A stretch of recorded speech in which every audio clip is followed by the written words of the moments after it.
Hello everyone, welcome to Sanmarga classes. ಪರಮಾಣುವಿನ ರಚನೆ ಪಾಠದ 2ನೇ ಪ್ರಶ್ನೆ. 1886ರಲ್ಲಿ ಗೋಲ್ಡ್ಸ್ಟೀನ್ ಅನಿಲ ವಿಸರ್ಜನಾ ನಳಿಕೆಯಲ್ಲಿ ಕಂಡುಹಿಡಿದ ಹೊಸ ಕಿರಣಗಳನ್ನು ಹೀಗೆಂದು ಕರೆದನು.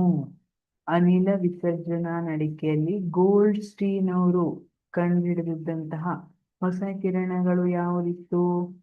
ಆಪ್ಷನ್ ಎ ಕ್ಯಾಥೋಡ್ ಕಿರಣ. ಕ್ಯಾಥೋಡ್ ಕಿರಣವನ್ನ ಕಂಡುಹಿಡಿದಂಥವ್ರು ಯಾರು? J Thomson. ಹಾಗಾಗಿ ಇದು ತಪ್ಪಾದ ಉತ್ತರ. ಕ್ಯಾಥೋಡ್ ಕಿರಣಗಳನ್ನ ಆಮೇಲೆ ಇಲೆಕ್ಟ್ರಾನ್ಗಳಂತ ಹೆಸರಿಸಿದ್ರು. ಆಪ್ಷನ್ ಬಿ ನಳಿಕಾ ಕಿರಣ.